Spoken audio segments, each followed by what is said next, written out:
नमस्कार। BEd bridge course में आपका स्वागत है।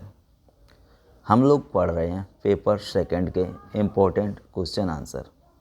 पेपर फर्स्ट का पूरा कंप्लीट कोर्स आपको करा चुके हैं वीडियो के माध्यम से। यदि आप पीडीएफ लेना चाहते हैं तो आपको सबसे नीचे पूरा सिलेबस प्राप्त करने के लिए व्हाट्सएप नंबर दिख रहा है, इस पर आप कांटेक्ट कर सकते हैं। ये सेकंड पेपर की पाठ्यक्रम शिक्षा शास्त्र और मूल्यांकन की दूसरी क्लास है। इसके पहले एक क्लास हो चुकी है। बहुत ही इम्पोर्टेंट क्वेश्चन आंसर हैं, तो आप इनके नोट्स बना सकते हैं या फिर व्हाट्सएप ग्रुप से जुड़कर आप हमसे इसका पीडीएफ भी ले सकते हैं। चलिए शुरू करते हैं आज के इम्पोर्टेंट क्वेश्चन आंसर। पिछली वीडियो में हम लोगों ने 10 इम्पोर्टेंट क्वेश्चन आंसर देख लिए थे। आज के महत्वपूर्ण क्वेश्चन आंसर हैं 11 नंबर से हम लोग देखने वाले हैं। तो आज का फर्स्ट क्वेश्चन है क्वेश्चन नंबर 11। पाठ्यक्रम का महत्व क्या है? पाठ्यक्रम का महत्व क्या है, समझिएगा इसका आंसर। पाठ्यक्रम शिक्षा की दिशा तय करता है। पाठ्यक्रम शिक्षा की दिशा तय करता है जिसमें विद्यार्थियों के ज्ञान, कौशल और दृष्टिकोण का संतुलित विकास होता है।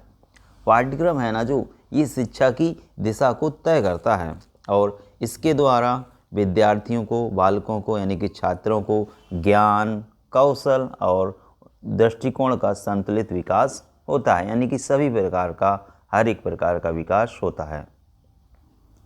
नेक्स्ट क्वेश्चन है शिक्षण योजना यानी कि लेसन प्लान क्या होती है?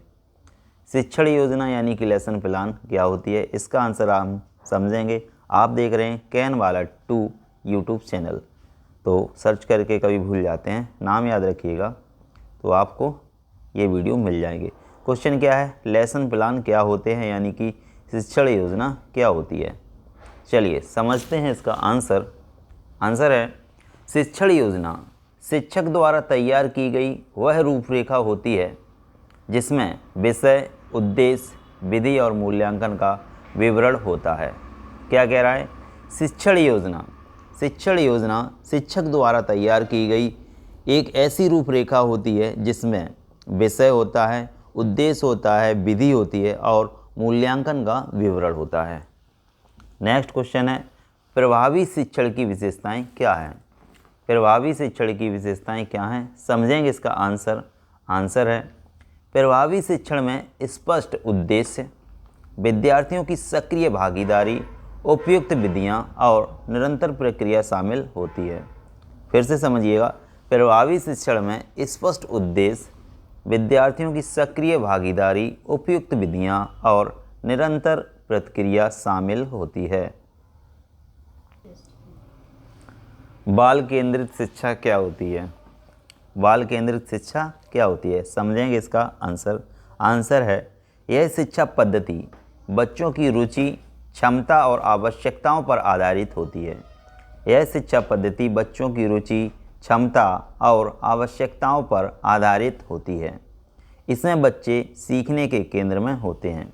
यानी कि बाल केंद्रित शिक्षा का मतलब है एक ऐसी शिक्षा पद्धति जिसमें बच्चों के अनुसार सारी व्यवस्थाएं चलती हैं और बच्चों की रुचि, बच्चों की क्षमता और बच्चों की आवश्यकता पर आधारित शिक्षा को बाल केंद्रित शिक्षा कहते हैं। नेक्स्ट क्वेश्चन है क्वेश्चन नंबर 15। समग्र मूल्यांकन का अर्थ क्या है? समग्र मूल्यांकन का अर्थ क्या है, समझिएगा इसका आंसर। आंसर हो जाएगा समग्र मूल्यांकन में विद्यार्थियों की बौद्धिक, भावनात्मक, सामाजिक और शारीरिक विकास को एक साथ मापा जाता है। समग्र मूल्यांकन का मतलब है सतत मूल्यांकन से नहीं है, संपूर्ण मूल्यांकन। संपूर्ण मूल्यांकन बोलें या समग्र मूल्यांकन, इसमें क्या होता है? विद्यार्थियों के बौद्धिक विकास को, भावनात्मक विकास को, सामाजिक विकास को और शारीरिक विकास को एक साथ मापा जाता है, इसीलिए इसे समग्र विकास कहा जाता है। अगला क्वेश्चन है सतत मूल्यांकन क्या होता है? सतत मूल्यांकन क्या होता है? आंसर है इसका यह वह मूल्यांकन है जो पूरे वर्ष शिक्षण प्रक्रिया के दौरान शिक्षण प्रक्रिया के साथ साथ नियमित रूप से किया जाता है।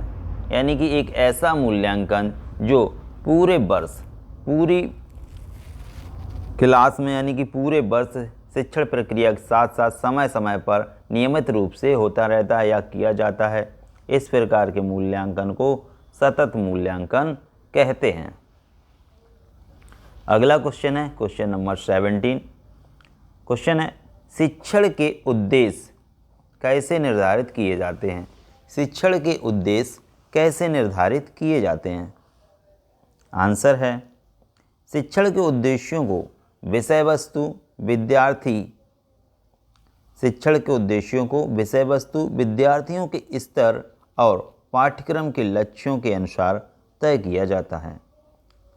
फिर से समझिएगा, शिक्षण उद्देश्यों को निर्धारण करने के लिए शिक्षण उद्देश्यों को विषय वस्तु के अनुसार, विद्यार्थियों के स्तर के अनुसार और पाठ्यक्रम के लक्ष्यों के अनुसार तय किया जाता है।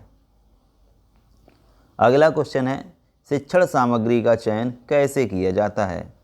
शिक्षण सामग्री का चयन कैसे किया जाता है? समझिएगा, आंसर हो जाएगा शिक्षण सामग्री का चयन विद्यार्थियों की आयु, अनुभव, संसाधन और पाठ्यक्रम के अनुसार किया जाता है।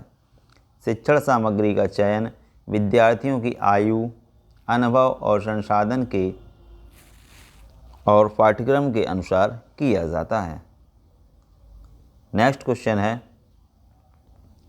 क्वेश्चन नंबर है आपके सामने, ब्लूम का वर्गीकरण, ब्लूम टैक्सोनॉमी क्या है? ब्लूम का वर्गीकरण कहें या ब्लूम टैक्सोनॉमी क्या है? समझिएगा। यदि आपको ये नोट्स लेने हैं तो आपके सामने ये व्हाट्सएप नंबर दिख रहा है, इस पर आप कांटेक्ट कर सकते हैं। ब्लूम टैक्सोनॉमी क्या है समझिएगा। ब्लूम ने शिक्षा उद्देश्यों को 3 भागों में बांटा है।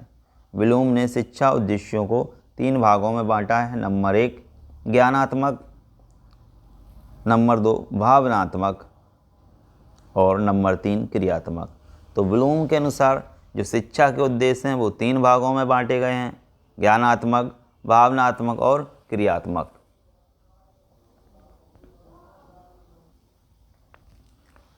नेक्स्ट क्वेश्चन है ज्ञानात्मक क्षेत्र में क्या शामिल है? ज्ञानात्मक क्षेत्र में क्या शामिल है? आंसर है यह क्षेत्र स्मरण, समझ, अनुप्रयोग, विश्लेषण, संश्लेषण और मूल्यांकन जैसी मानसिक क्रियाओं को सम्मिलित करता है। फिर से समझेंगे, यह क्षेत्र स्मरण, समझ, अनुप्रयोग, विश्लेषण, संश्लेषण और मूल्यांकन जैसी मानसिक क्रियाओं को सम्मिलित करता है।